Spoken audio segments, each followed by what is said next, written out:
कोई उसकी कॉपी कोई इसकी कॉपी, सब घिसते पेंसिल मैंने घिस दी कॉपी। 10 वाला पेन और 20 की कॉफी, हालत इनकी करी चाय में डूबे बिस्किट टॉसी। अभी देखे मुझे भागे रखे सर पर पैर, मुड़ के ना देखेंगे घर तक, ये मेरे कागज मेरे शब्दों से लथपथ है। माइक करा लोड फिर रैप। हेलो फ्रेंड्स, कैसे हैं आप सब लोग। पिछले वीडियो में हमने पढ़ा था पोस्ट मौर्यन पीरियड, और उसमें हमने देखा था उन नेटिव रूलर्स को जो इंडिया के ही थे और उन्होंने अपना राज्य जो था वो संभाला था और बड़ा किया था।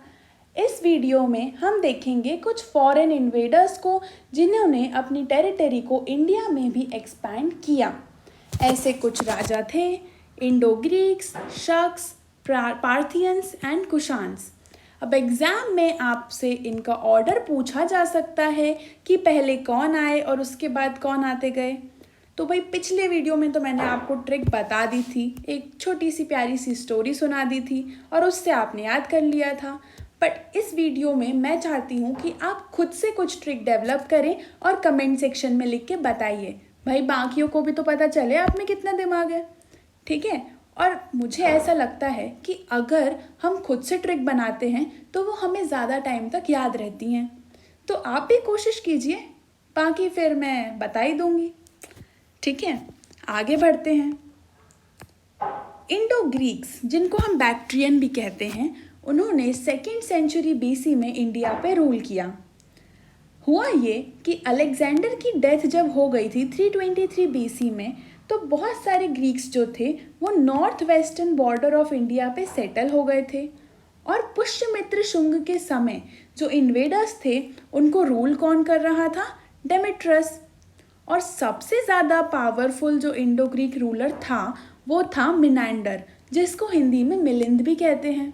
अब इसका नाम आपने पहले भी सुना होगा। कहाँ सुना है?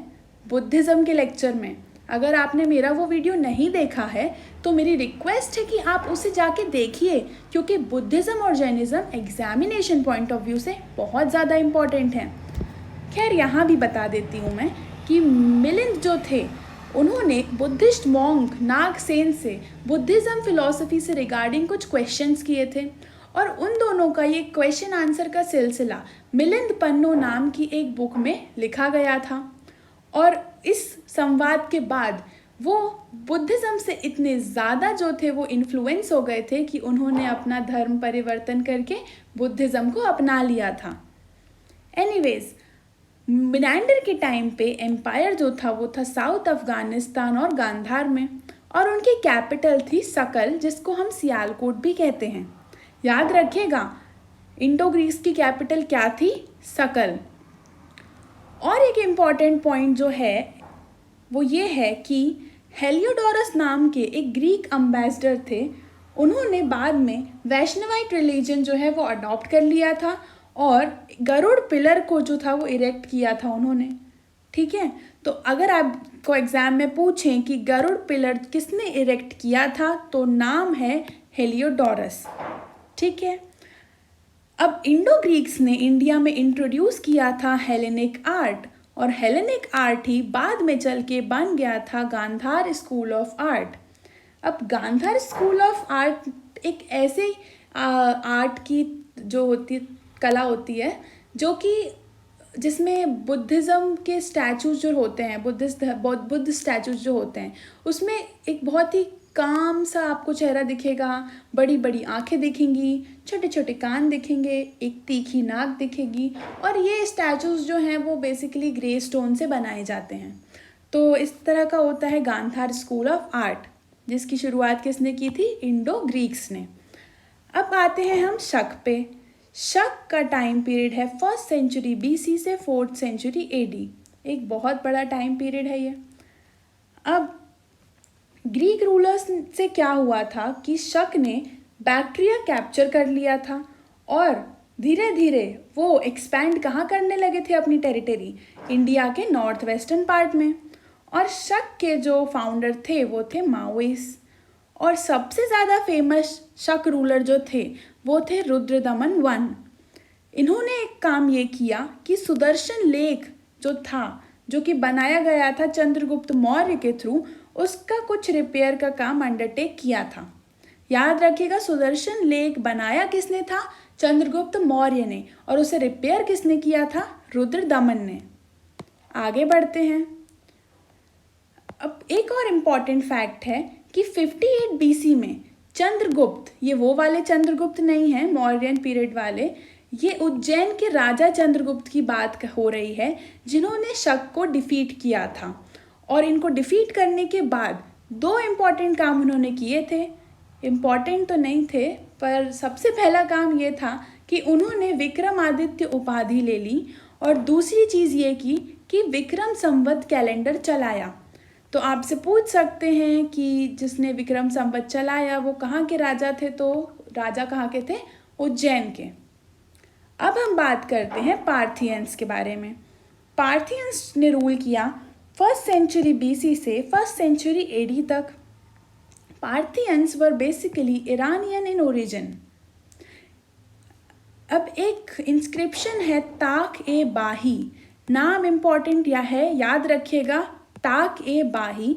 ये इंस्क्रिप्शन पेशावर में मौजूद है और इसमें 2 चीज़ें इम्पॉर्टेंट मेंशन हैं। सबसे पहली ये कि इसमें मेंशन है कि पार्थियंस रूल किया था नॉर्थ वेस्टर्न पाकिस्तान में, और दूसरी इम्पॉर्टेंट चीज़ बताती है ये कि एक पार्थियन रूलर थे जिनका नाम था गोंडा फर्नेस। क्या नाम था उनका? गोंडा फर्नेस, जिनके काल में सेंट थॉमस नामक इंसान आए थे और उन्होंने क्रिश्चियनिटी को प्रोपोगेट किया था, क्रिश्चियनिटी का प्रचार किया था। किसने? सेंट थॉमस ने। किसके काल में? गोंडा फर्नेस के काल में। और इनसे इन्फ्लुएंस होके गोंडा फर्नेस ने भी क्रिश्चियनिटी को अपना लिया था। याद रहेगा आपको?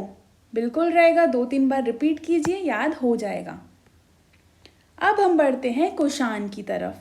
कुषाण ने रूल किया था 1st से 3rd सेंचुरी AD में। ये येविची क्लान से बिलोंग करते थे। येविची क्लान जो है वो 5 पार्ट्स में विभाजित थे, जिनका एक पार्ट था कौन? कुषाण। अब कुषाण की 2 सक्सेसिव डायनेस्टीज थी, जिसमें से पहली डायनेस्टी के फाउंडर थे कुजुल खड़फिस। क्या नाम था उनका? कुजुल खड़फिस। और कुजुल खड़फिस के सक्सेसर थे वेमा खड़फिस। क्या नाम था? वेमा खड़फिस।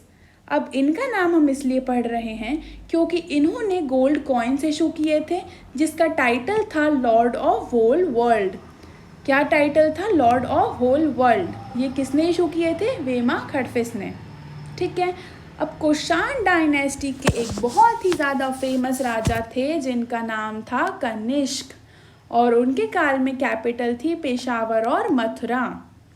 और कनिष्क ही वो इंसान थे जिन्होंने शक एरा स्टार्ट किया था। साउंड भी सिमिलर कर रहा है, कनिष्क और शक, है ना? याद रहेगा, बट कंफ्यूज मत हो जाइएगा। इस शक को वो वाला शक मत मान लीजिएगा जो हमने ऊपर पढ़ा है। आप बस देखिएगा कि के फॉर कुषाण, के फॉर कनिष्क, और शक से साउंड करता है शक एरा। ठीक है। अब मेरे बुद्धिज़्म वाले लेक्चर में मैंने आपको बताया था कि 4th बुद्धिस्ट काउंसिल के पैट्रन कौन थे? कनिष्क ही थे। और अब मैं आपको चाहूँगी कि आप उसका चेयरमैन और उस जगह का नाम बताइए मुझे जहाँ पे 4th बुद्धिस्ट काउंसिल हुई थी। गूगल से सर्च करके मत बताइएगा, ठीक है? पहले वो मेरा वीडियो जाके देखिएगा, वहाँ मैंने ट्रिक्स के साथ बाकायदा आपको सब कुछ बताया है। गूगल से देख के बताएंगे तो शाम तक भूल जाएंगे, तो कैसे देखिएगा? वो मेरे वीडियो की ट्रिक देखिएगा, उससे आपको आसानी से याद हो जाएगा। ठीक है। अब कनिष्क ने क्या किया था? बुद्धिज़्म को पॉपुलराइज किया था तिब्बत, चाइना और सेंट्रल एशिया में। एक और इम्पॉर्टेंट चीज़, कनिष्क ने सिल्क रोड पे, जिसको रेशम मार्ग कहते हैं, वहाँ पे चुंगी टैक्स लगाया था। ये एग्ज़ाम में पूछा गया है कि चुंगी क्या है, तो चुंगी इज़ बेसिकली टैक्स, कर है वो। तो होता ये था कि सिल्क रोड जो थी वो कुषाण के पास थी। अब जब चाइना से मिडिल एशिया में कोई सामान जाना रहता था तो वो सिल्क रोड से होके जाना रहता था।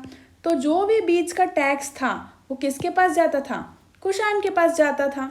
तो इस टैक्स की वजह से भाई वो लोग हो गए थे बहुत अमीर, और उनकी अमीरी का सबूत ये है कि कुषाण ने सबसे ज़्यादा प्योरेस्ट गोल्ड कॉइन्स जो थे वो इशू करे थे, वो भी बहुत सारे मात्रा में। ठीक है। तो प्योरेस्ट गोल्ड कॉइन इशू किसने किए थे?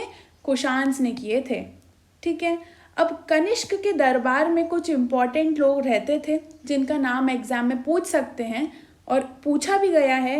वो आपको ये नाम दे देंगे और पूछेंगे कि ये किसके कोर्ट में हैं। देखते हैं। कनिष्क के कोर्ट में थे अश्वघोष। अश्वघोष ने बुद्ध चरित की रचना की है। बुद्ध चरित को बुद्धिज्म धर्म का रामायण भी कहा जाता है। कनिष्क के कोर्ट में चरक भी थे। चरक ने रचना की है चरक संहिता की। कनिष्क के कोर्ट में सुश्रुत भी थे जिन्होंने रचना की सुश्रुत संहिता की। और नागार्जुन भी थे जिनको इंडिया का आइंस्टीन भी कहा जाता है। तो यहीं से आपको जो है 5-6 फैक्ट्स मिल गए होंगे।